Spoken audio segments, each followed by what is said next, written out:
good to see all of you today. The question for the morning is, who are you? I want to invite you to take a moment in your mind, or if you want, take out a pen or a pencil and use your bulletin, and see how many words you can come up with, just like that, that say who you are. Who are you? Think for just a moment.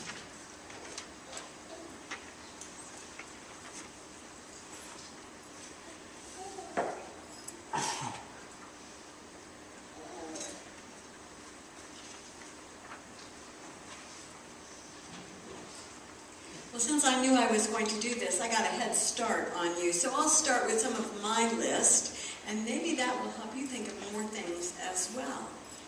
These are not listed in any particular order, just as it came to my mind. I am a person. I'm a woman. I'm a wife. I'm a stepmom. I'm a daughter. I'm a sister. I'm an aunt. I'm a Kansan. I'm a Silver Lakean. And if that's not a word, it is now. I am a child of God. I am a baptized Christian. I am a pastor. I'm a member of the Great Plains Conference. I'm an ordained elder. I could go on. I'm a friend. I'm a photographer. I'm a gardener. We have so many pieces of who we are. We are known by who we are and by what we do. And all of that together is our identity. On this day in the life of the Christian year, we are reminded of Jesus and his identity and his ministry. It is the baptism of the Lord Sunday. And the scripture tells us of the moment when Jesus was baptized by John. When Jesus was baptized, the Spirit of God descended upon him like a dove. Could you imagine? And a voice from heaven said, "This is my Son, the beloved, with whom I am well pleased." So first of all, the baptism of Jesus names his identity. He is named in public as God's own Son, the beloved, the one whom God has chosen to be in ministry. And that's the next part.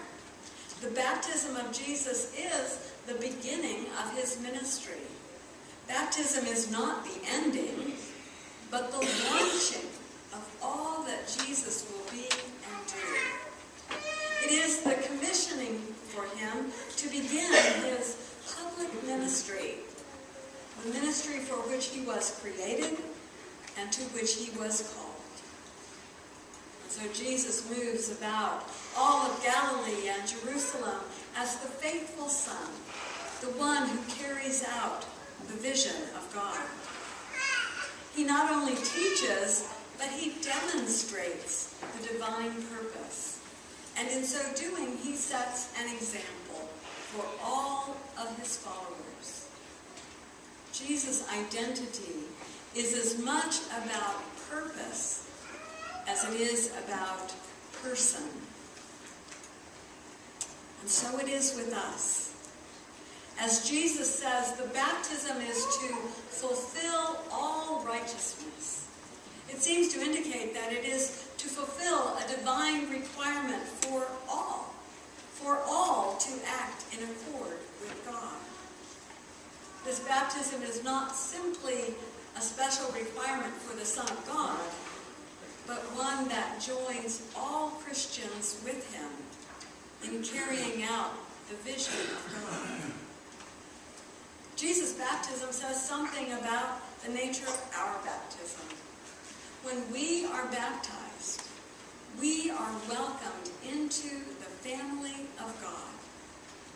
And we are given the very distinctive name of Christian as our identity.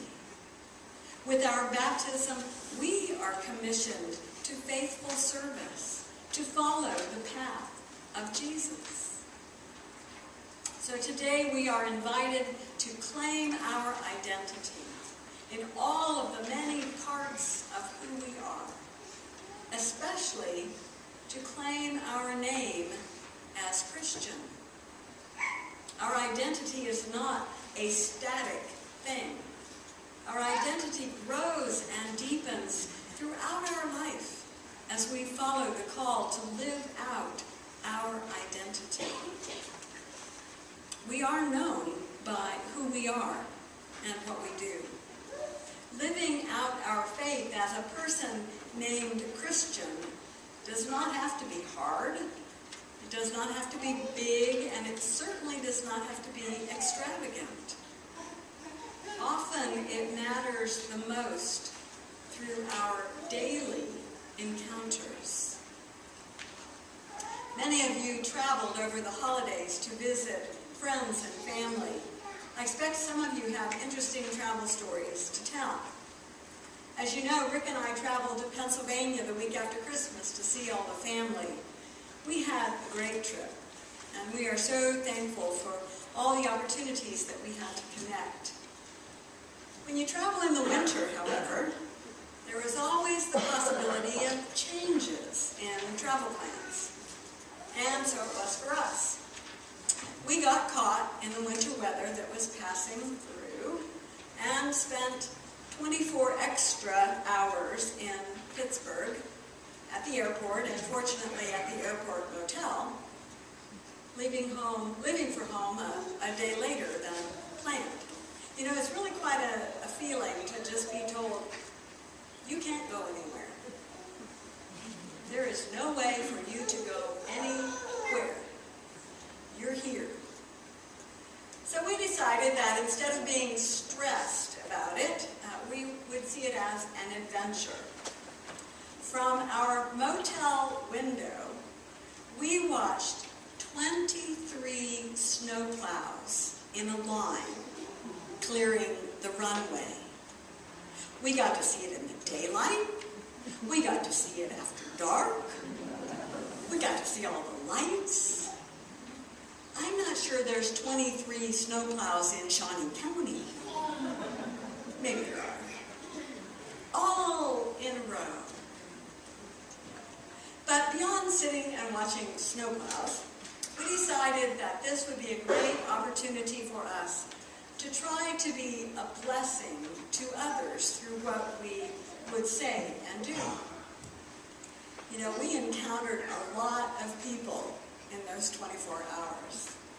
First, there was the airline agent who had had a really long, hard day rescheduling all the canceled flights. And so we took time, a moment, to chat with her and offer our appreciation for all her work. And then there was the woman at the hotel registration desk. You can imagine the workload there. And just at the moment when we thought we were checking out of our motel to get on the flight, we learned that the flight was canceled. And in that moment, she turned right around and said, "Let me help you extend your stay." And to her we offered our gratitude, and we waved to her on our many walks past the registration desk. And then when we were finally standing in line to check for another flight, a very long line, I was on hold on my cell phone with the airline waiting for a human person to talk to reschedule the flight. And there was another couple standing next to us, and the woman was wearing a shirt from Great Bend, and the man was wearing a K-State shirt, so we kind of wondered if maybe they might have been trying to go to Kansas on the same flight that we were. And so we struck up a conversation with them. Now, I had been on hold on the phone for about 30 minutes already at that point, and the man was also standing with the phone at his ear, and he was on for the same number at the same airline, and he'd been on hold for about 45 minutes, and you know, it was that same music over again.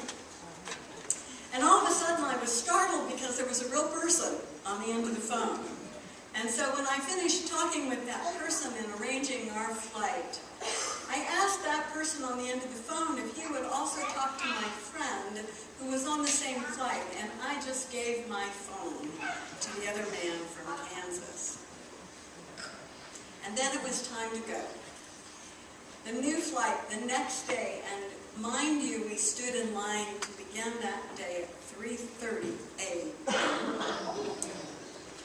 But we started the day thanking the ticket agent for helping us get situated, and the pilot who went out of his way to explain what was happening with everything, and the shuttle bus agent who had to line us all up like cattle, but did so with a cheerful spirit, and the flight attendants who were so calm, and the shuttle bus driver who finally took us right to our bus stop to get the car. And in every case, we paused for that brief moment just to say thank you, and words of appreciation and compliment to those who were serving us. And in every case, a smile or a look of recognition or a conversation came in return. It was just 24 hours. And it was easy, even in the midst of all of the stress, to live out our identity as caring Christian people by offering words of appreciation and paying attention to relationships. But more than that, I believe it made a difference. And so do we. All the time. In the small things, in the large things, every time we remember who we are as God's child, as a follower of Christ, and every time we live out our identity in the way that we relate with each other and with others, we are loving others as Christ loves us. It doesn't have to be big. It doesn't have to be extravagant. It just has to be real. It's who we are. And as we claim our identity as individuals, we also recognize that we are part of the community of faith. We are together here as Silver Lake United Methodist Church. That's our identity. That's who we are. That should be on each of our lists. And not only that, we are united with all of the United Methodist churches in Kansas and Nebraska. The Kansas East, Kansas West, and Nebraska conferences became the Great Plains Conference on January 1st, 2014, about 2 weeks ago. And today, this very day, January 12th, all of the churches in the Great Plains Conference are celebrating our new identity and hope. Our purpose is represented in our motto, great churches, great leaders, great disciples, transformed world. Check it out on your bulletin cover. During the Uniting Conference in Salina last August 22nd, all of the annual conference members were invited to take one red votive candle to be lighted in each of our worship services in all of the churches today. So let's light this candle in unity with our brothers and sisters.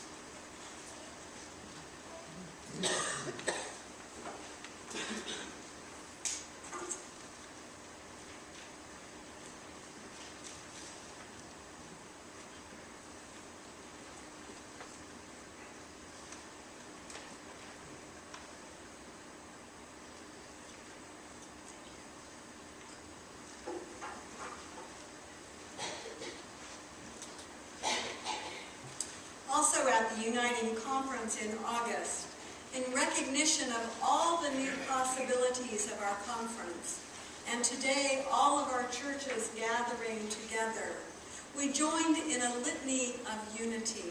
And I invite you now to turn to your bulletin, or if it's on the screen, as we will share together in this moment with all of our colleagues, all of our Christians, all of those who claim the identity as United Methodist.